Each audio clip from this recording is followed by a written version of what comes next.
Tu t'allumes l'ordi et sans prévenir, la journée se déverse comme une caisse d'outils renversée. Doc, onglets, notes vocales, capture d'écran, tout s'entasse. Tu sais qu'il y a de l'or là-dedans, mais tu passes ta matinée à fouiller.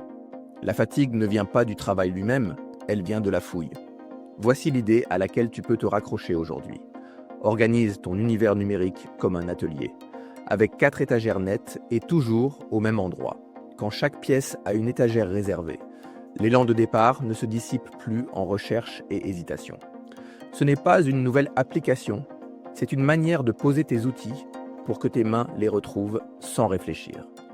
On garde cette image et on la rend concrète. L'atelier a 4 étagères. La première accueille ce qui est en cours et va se terminer bientôt. La deuxième maintient ce que tu dois tenir en état sur la durée, ce qui ne se termine jamais vraiment mais doit rester fiable. La troisième stocke les matériaux et inspirations qui nourrissent le prochain geste. La quatrième range proprement ce qui est fini au cas où il faudra le réutiliser. 4 étagères, même ordre, partout où tu travailles. Fichiers, cloud, prise de notes, favoris du navigateur. Tu ne multiplies pas les dossiers, tu imposes une géographie stable. Regardons le système comme une boucle simple. Déclencheur, comportement, retour. Le déclencheur, c'est l'arrivée d'une pièce numérique. Un mail, une idée, un brief, une facture. Le comportement doit devenir réflexe. Poser l'élément sur la bonne étagère au moment où il apparaît. Le retour, c'est la facilité à le retrouver et à avancer sans friction. Si tu dois réfléchir à la place chaque fois, tu perds l'avantage. Si tu appliques la même règle partout, ton cerveau s'appuie sur l'automatisme et garde sa réserve pour créer. Le mythe collant, c'est de croire qu'il faut se souvenir de tout et que le vrai pro garde tout en tête. En réalité, garder en tête est un stockage instable qui sature vite et pousse aux micro-vérifications. Le recadrage est simple. Le professionnel n'a pas plus de mémoire. Il a moins d'endroits où chercher. Avec 4 étagères identiques dans toutes tes apps, tu réduis le labyrinthe et tu libères de la place mentale pour la conception, pas pour le classement. Un exemple de terrain pour ancrer ça. Une équipe produit que j'ai accompagnée avait des documents éparpillés entre Drive, Notion, Slack et des dossiers locaux. À chaque fois que quelqu'un demandait où en était la spécification d'un module, on perdait un quart d'heure. On a imposé les 4 étagères partout sans changer d'outil. Les spécifications actives sont passées sur la première, les politiques internes sur la deuxième, les benchmarks sur la troisième, les versions livrées sur la quatrième. 2 semaines plus tard, le temps de recherche cumulé sur une journée type avait fondu. Seule la géographie avait changé. C'est la différence entre travailler et chercher son travail. Passons au levier concret.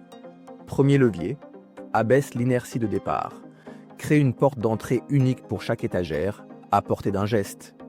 Un raccourci qui dépose une note automatiquement sur la première étagère de ton espace de notes. Un dossier, à livrer épinglé dans l'explorateur, miroir de la première étagère. Un libellé, en cours dans ton gestionnaire de tâches, même nom, même couleur. Quand un élément arrive, tu n'hésites pas. Une action, une place. Entraîne-toi pendant une journée à ne rien laisser en racine. Chaque mail, document ou idée atterrit sur l'une des 4 étagères en moins de 10 secondes. Si tu dépasses, la porte d'entrée est trop loin. Deuxième levier, lis les contextes pour accélérer le geste. L'atelier fonctionne à plein quand chaque étagère a ses outils à portée. Pour la première étagère, associe une vue filtrée qui ne montre que ce que tu peux terminer cette semaine, avec pièces jointes et brouillons visibles sans cliquer. Pour la deuxième, programme un rappel cadencé qui vérifie des éléments observables. Facture du mois envoyée, newsletter expédiée, sauvegarde effectuée. Pour la troisième, maintiens un panneau de matériaux où l'extraction était rapide. Extrait, lien, capture, tagué avec le projet probable, afin que le passage vers la première étagère soit direct. Pour la quatrième, adopte une convention de nommage immuable, par exemple date, nom, version, pour réutiliser en quelques secondes. Le but n'est pas de tout voir, mais de voir l'essentiel de chaque étagère sans changer de fenêtre. Tu remarqueras qu'on n'a pas ajouté de catégorie exotique ni de code secret. On a supprimé des détours. La tentation de multiplier les sous-étagères détruit l'avantage. La discipline, c'est de conserver 4 maisons, pas 40. Quand tu sens l'envie de sous-classer, rappelle-toi que l'objectif est d'augmenter la probabilité d'achèvement d'un bloc observable, pas de gagner un concours d'archiviste. Un point subtil, comment décider si quelque chose va sur la première ou la deuxième étagère? Pose-toi une seule question. Vais-je le faire avancer d'au moins un cran dans la semaine qui vient? Si oui, première étagère. Sinon, deuxième. Cette question supprime les hésitations et maintient la première étagère vive, orientée vers des fins proches. Ta semaine se construit alors autour de pièces finissables. Tu quittes l'accumulation abstraite pour la concrétisation mesurable. La troisième étagère, celle des matériaux, n'est pas une décharge. C'est un magasin de pièces.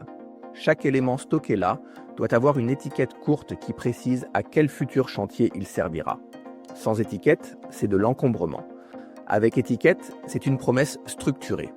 Quand arrive le moment d'assembler, tu n'ouvres pas l'univers, tu ouvres le bon bac.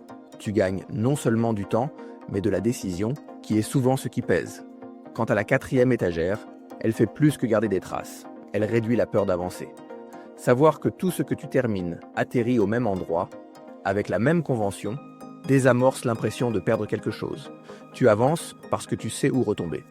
Cette sécurité logistique est discrète, mais elle compte. Elle rend la finalisation plus fréquente. Et c'est bien la finalisation qui nourrit la confiance, pas l'effort isolé. Si tu as l'habitude de changer d'outil dès qu'une nouvelle appli promet la solution parfaite, résiste. La méthode ne demande pas de migration longue ni d'apprentissage lourd. Elle exige une décision. Partout, les mêmes 4 étagères, les mêmes noms, les mêmes gestes. C'est ce qui crée une stabilité cognitive. Tes mains apprennent la géographie et à très vite, tu gagnes ce qui manque à la plupart des systèmes. La vitesse de récupération. Pour vérifier que ça marche chez toi, choisis un chantier précis, par exemple finaliser un guide client ou préparer une présentation de lancement.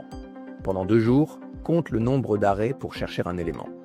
Introduis les 4 étagères et une porte d'entrée à un geste. Observe la chute de ces pauses. Tu ne changes pas le fond de ton travail, tu changes le terrain sur lequel il se déroule. Reste sobre avec les durées de bloc. Ce qui compte, ce n'est pas la durée sacrée, c'est la marque d'achèvement visible. À la fin d'un bloc, tu dois pouvoir pointer un résultat concret. Un document nommé correctement et rangé sur la 4e étagère, une fiche de tâche passée à livrer, une note transformée en étape suivante sur la 1re étagère. Un bloc sans marque est un effort qui s'évapore. Le cœur de la méthode tient dans la répétition cohérente. 4 étagères, même ordre, même vocabulaire, même geste. La première attire ce qui doit bouger cette semaine. La deuxième garde, vivant ce qui demande une attention régulière. La troisième nourrit l'étincelle du prochain mouvement. La 4e fige la preuve du travail terminé, prête à être réutilisée. Ce langage commun traverse tes outils et réduit les frottements invisibles. Moins d'ambiguïté, moins de recherche, moins de sauts de contexte. Si tu partages des projets avec d'autres, fais voyager l'atelier. Présente brièvement la logique des 4 étagères et aligne les conventions de nommage. Décide ensemble de ce que livrer veut dire dans votre contexte, avec un critère observable. Quand l'équipe parle la même langue, la coordination s'allège. On ne négocie plus la carte, on suit le même plan. Les jours chargés, la tentation sera de contourner l'atelier pour gagner 1 minute. C'est précisément là qu'il faut tenir la ligne. Poser la pièce sur la bonne étagère ne prend que quelques secondes et t'évite des minutes perdues plus tard. C'est comme reposer un marteau à sa place. Ce geste banal transforme la journée suivante. Dans quelques semaines, tu remarqueras un effet secondaire agréable, une sensation d'air. Non pas parce que tu auras moins à faire, mais parce que ce qui compte sera visible, et ce qui est terminé ne pèsera plus sur le présent. Ton attention n'aura plus à porter la mémoire du système, seulement la prochaine action observable. Tu as maintenant un atelier qui t'attend au lieu d'un capharnaüm qui t'aspire. Commence par la 1re étagère et termine quelque chose de visible aujourd'hui. Et si tu veux creuser l'architecture de l'attention, abonne-toi pour les modules suivants et envoie ce principe à une personne de ton entourage qui se noie dans ses dossiers. 4 étagères, une respiration de plus dès cette semaine.